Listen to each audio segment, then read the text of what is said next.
તો આખરે શિવમય માહોલ છે અને એ તકતે આખરે ગુજરાતના પ્રથમ જ્યોતિર્લિંગ સોમનાથ અને અમદાવાદની આખરે કેવો માહોલ છે તે પણ આપણે બતાવીશું। સૌપ્રથમ મોહિત પાસે જઈશું સોમનાથ કે જ્યાં હાલ મોહિત સોમનાથ મહાદેવ આ વખતે પણ ત્યાં ભક્તોની ભારે ભીડ હશે ને દર વખતે આખરે મહાશિવરાત્રિની અવસર પર વિશેષ વ્યવસ્થા કરાતી હોય છે। કેટલી સંખ્યામાં શિવ ભક્તો ત્યાં પહોંચ્યા છે અને તેમની સુરક્ષાને લઈને અને સરળતાથી દર્શન કરી શકે તે માટે કઈ પ્રકારની વ્યવસ્થાઓ આપ જોઈ રહ્યા છો મોહિત? जय सौप्रथम आपने सीधा दृश्यों बतावा मांगीश। प्रथम ज्योतिर्लिंग भगवान सोमनाथना आ पटांगणना दृश्य छे के ज्यां जे महाशिवरात्रिना पर्वनी भव्यથી भव्य उजवणी छे ते થઈ રહી છે। देश विदेशથી लाखों भाविक भक्तो छे ते આજે जय सोमनाथना नारा સાથે महादेव हરના नाद સાથે તમામ લોકો છે તે પ્રથમ જ્યોતિર્લિંગ ભગવાન સોમનાથના દર્શન કરી અને પાવન થશે। વ્યવસ્થાઓની વાત કરવામાં આવે તો ખૂબ જ જે સોમનાથ ટ્રસ્ટ છે તેમના દ્વારા સરસ વ્યવસ્થા છે તે કરવામાં આવી છે। એન્ટ્રી અને એક્ઝિટ ગેટ અલગ અલગ કરવામાં આવ્યા છે અને 3 અલગ અલગ જગ્યાએથી લોકો મંદિરની અંદર પ્રવેશ કરી શકે તે માટેની જે વ્યવસ્થાઓ છે તે કરવામાં આવી છે। મોટી સંખ્યામાં ભક્તો છે તે અહીં પહોંચતા હોય છે અને આજના પાવન દિવસે તમામ ભાવિક ભક્તો છે તે આ દિવસની વર્ષ દરમિયાન રાહ જોતા હોય છે ત્યારે તેની જે દર્શન કરી અને તેઓ પાવન છે તે થઈ રહ્યા છે। તમે દ્રશ્ય જોશો કે આખે સોમનાથ મંદિર છે તેની કાયા પલટ છે તે થઈ રહી છે। ખૂબ જ આહલાદક વ્યવસ્થાઓ છે તે મંદિર ટ્રસ્ટ છે તેમના દ્વારા કરવામાં આવી છે। અલગ અલગ જે ગામથી અલગ અલગ શહેરોમાંથી લોકો છે તે અહીં દર્શન કરવા માટે આવતા હોય છે। તમે ક્યાંથી દર્શન કરવા માટે આવ્યા છો? વેરાવળથી અમે આવીએ છીએ દર્શન કરવા માટે અને મહાશિવરાત્રિના દિવસે દર વર્ષે અમે અહીં આવીએ છીએ। કેવો માહોલ જોઈ રહ્યા છો? માહોલ એકદમ સરસ છે, વ્યવસ્થા પણ સરસ છે। સોમનાથ દાદાની એકદમ સરસ મજાનું આયોજન કરેલું છે। ભાવ ભક્તોને આરામથી દર્શન થાય એવી આ લોકોએ જે વ્યવસ્થા કરેલ છે એ બદલ આ બધાનો ખૂબ ખૂબ આભાર માનીએ છીએ અને મહાદેવના દર્શન બહુ શાંતિથી અને સરસ થાય છે। સ્પષ્ટપણે એટલે ભક્તો છે તે કરી રહ્યા છે। આપણી સાથે જે પૂર્વ મુખ્યમંત્રી વિજયભાઈ રૂપાણી છે આપણે તેની સાથે વાત કરીશું। તેઓ પણ અત્યારે પરિવાર સાથે દર્શન માટે આવે છે। વિજયભાઈ, શું કહેશો શિવરાત્રીનું પાવન પર્વ અને આજના દિવસે આપ દર્શન કરવા આવ્યા છો? આજનો શિવરાત્રીનો પવિત્ર દિવસ છે। જીવથી શિવ સુધીની યાત્રા એટલે મહાશિવરાત્રિ છે અને ભગવાન શંકર ભોળાનાથ સોમનાથ દાદા એ હંમેશા ગુજરાતની રક્ષા કરી છે। ગુજરાત શક્તિશાળી, સમૃદ્ધ અને ગુજરાત એ આવનારા દિવસોમાં ખૂબ આગળ વધે તેવી ભગવાનને અમે આજે પ્રાર્થના કરવાના છીએ।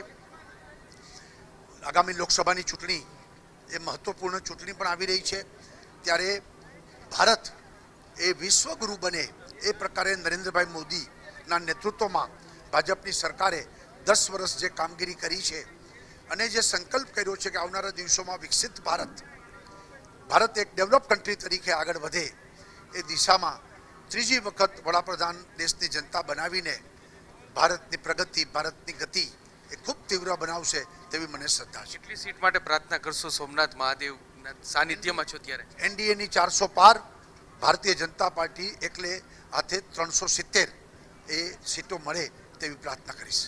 એટલે જે પૂર્વ મુખ્યમંત્રી વિજયભાઈ રૂપાણી છે તેઓ પણ અહીં અત્યારે પરિવાર સાથે દર્શન કરવા માટે અહીં પહોંચ્યા છે અને અલગ અલગ જે સ્થળોએથી અલગ અલગ શહેરોમાંથી લોકો પણ અહીં મોટી સંખ્યામાં પહોંચ્યા છે અને આજે તેઓ જે ભગવાન શિવના સોમનાથ મહાદેવના દર્શન કરી અને ધન્યતા છે તે અનુભવી રહ્યા છે અને અલગ અલગ જે લોકો છે તે પણ જે અલગ અલગ શહેરોમાંથી આવતા હોય છે। એક મહાત્મા પણ છે, આપણે તેની સાથે પણ વાત કરીશું। શું કહેશો આજના દિવસે દર્શન કરવા માટે આવ્યા છો? સોમનાથ શિવરાત્રીનું મહત્વ શું હોય છે, કેવી અનુભૂતિ? બહુ ખૂબ મજા આવી મહાદેવની કૃપાથી કે લાવો મળ્યો અમને અહીંયા આવવા માટે। બસ એ છે, બહુ મજા આવી ગઈ। તમામ લોકો જયેશ છે તે આજના દિવસે દર્શન કરી અને ધન્યતા છે તે અનુભવી રહ્યા છે। આપને જયેશ હું બીજું પણ અહીં દેખાડવા માંગીશ કે અહીં સોમનાથ મંદિર ટ્રસ્ટ છે તેમના દ્વારા જે તાજેતરમાં જ જે ડિમોલેશન કરવામાં આવ્યું ને આ ડિમોલેશનના કારણે આખી સોમનાથ મંદિરના પટાંગણ છે તેની કાયાપલટ છે તે થઈ ચૂકી છે અને એન્ટ્રી અને એક્ઝિટ ગેટ છે તે અલગ અલગ રાખવામાં આવ્યા છે। એટલે તમે પાર્કિંગમાં ઊભા હોય ત્યાંથી તમે સીધા જ સોમનાથ મહાદેવના દર્શન કરી શકો। તે માટેની જે વ્યવસ્થાઓ છે તે કરવામાં આવી છે ને તે ખૂબ જ અલગ નજારો છે તે જોવા મળી રહ્યો છે ને અલગ વાતાવરણ છે તે જોવા મળી રહ્યું છે ને આજે ભક્તિમય વાતાવરણ સાથે તમામ લોકો છે તે સોમનાથ મહાદેવના દર્શન કરી રહ્યા છે. જી જયેશ. બિલકુલ મોહિત, આપ તમામ ગતિવિધિઓ પર આપ નજર રાખતા રહેજો.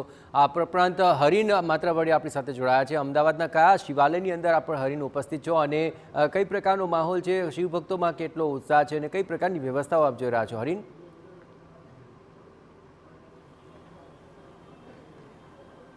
બિલકુલ, હું અત્યારે શામલ પાસે બિલેશ્વર મહાદેવનું મંદિર આવેલું છે ત્યાં છું ને મોટી સંખ્યામાં ભાવિક ભક્તો છે તે આજે મહાશિવરાત્રિના પાવન પર્વ ઉપર જે ભગવાન ભોળાનાથના દર્શન કરવા માટે આવ્યા છે. અલગ અલગ શિવ મંદિરોમાં પણ આજે વિશેષ વ્યવસ્થાઓ હોય છે, ખાસ શણગારના દર્શન હોય છે, મહાઆરતી હોય છે. આવી રીતે અલગ અલગ સમગ્ર દિવસ દરમિયાન છે મંદિરોમાં પણ આયોજન હોય છે. પૂજારી આપણી સાથે છે. મહારાજ, શું કહેશો, આજના શું આયોજન છે અને ખાસ કરીને આજનું શું મહત્વ છે? આજના શિવરાત્રિ મહાપર્વ છે. તો આપણા હિન્દુ શાસ્ત્રમાં 3 મહારાત્રિ કીધી છે: શિવરાત્રિ, કાલરાત્રિ, મોહરાત્રિ, એટલે જન્માષ્ટમી અને કાળી ચૌદશ. આ 3 મહારાત્રિ કહેવામાં આવે છે. તો આ મહાશિવરાત્રિ છે, આ શિવરાત્રિના દિવસે શિવ પૂજાનું ખૂબ જ મહત્ત્વ હોય છે. શિવજીનો જે પૃથ્વી ઉપરનો જે પ્રાદુર્ભાવ છે એ મહાશિવરાત્રિનો પર્વ છે. તો આજે ભગવાન શિવજીની આરાધના કરીને ભક્તો ખૂબ જ ભાવથી પ્રાર્થના આરાધનાઓ કરી અને ધન્યતા અનુભવતા હોય છે. તો આજના દિવસે લોકો ભગવાન ઉપર પંચામૃત છે, શેરડીનો રસ છે, દૂધ છે, આ બધા વિવિધ પદાર્થોથી ભગવાનને અભિષેક પૂજા કરતા હોય છે અને પોતાની મનોકામના રજૂ કરતા હોય છે. આજે ભગવાન શિવજીને આરાધના માટે રાત્રિ 4 પ્રહરની પૂજા હોય છે. એમાં જે રુદ્રાભિષેક, લઘુરુદ્ર બધું આરાધના બધો તહેવાર આવેલો છે અને ઠંડાઈની પ્રસાદી પણ રાખેલી છે. આવો ભવ્ય પ્રોગ્રામ શિવરાત્રિનો રાખવામાં આવે છે. બિલકુલ, હું દ્રશ્યો પણ બતાવવા માંગીશ કે જે રીતે ભાવિક ભક્તો છે તે અહીં વહેલી સવારથી જે છે ઉમટી રહ્યા છે ભગવાનને રીઝવવા માટે, ભગવાનને દર્શન કરવા માટે ભક્તો છે તે અહીં આવતા હોય છે. અને ખાસ કરીને જે બિલેશ્વર મહાદેવનું મંદિર છે ખૂબ પ્રાચીન છે ને વહેલી સવારથી જ ભક્તો છે તેઓ અહીં પહોંચી રહ્યા છે. પોતાની જે ફળ ફૂલ છે, જળાભિષેક છે તે પોતાના અલગ અલગ જે રીતના ભગવાન છે તેને અર્પણ કરતા હોય છે. અને આજના દિવસે ખાસ મહત્ત્વ પણ હોય છે મહાશિવરાત્રિ, અને ખાસ અલગ અલગ જે યોગ હોય છે, ચોઘડિયા હોય છે કે તેમાં ભક્તો છે તે ખાસ મહાદેવના દર્શન કરતા હોય છે, ધન્યતા અનુભવતા હોય છે અને અહીં એ જ રીતે લોકો છે તે આવતા હોય છે. હું ફરીથી દ્રશ્યો બતાવવા માગીશ કે ભક્તો છે તે અહીં વહેલી સવારથી જ દર્શન કરવા માટે ઉમટી રહ્યા છે અને આજના દિવસે ભગવાનને રીઝવવા માટે ખાસ આ જ પ્રમાણે અલગ અલગ મંદિરોમાં છે વિશેષ પૂજા અર્ચના કરવામાં આવતી હોય છે, વિશેષ આયોજન હોય છે અને મંદિરોમાં ભાંગનો પ્રસાદ છે તે પણ આપવામાં આવતો હોય છે. ભક્તો આપણી સાથે જ, શું કહેશો, આજના દિવસે આપ પણ દર્શન કરવા આવ્યા છો અને મંદિરમાં વિશેષ વ્યવસ્થા હોય છે. આજનો દિવસ ખૂબ મહત્વનો હોય છે, શું કહેશો? મહાશિવરાત્રિનો જે પર્વ છે એ તો સૌનો એકદમ ફેવરેટ હોય છે અને આ જે દિવસ છે આ જેમાં તમે સવારે પ્રાતઃકાલમાં ઉઠીને જેટલા બી કાર્ય કરી શકો છો, જેટલા બી પૂજન કરી શકો છો એટલું ઓછું છે. આજે કરેલો તમારો ઉપવાસ તમને ફળે અને જે તમે ઈચ્છા ધરાવો મહાદેવની આગળ એ તમારી પૂર્ણ થાય.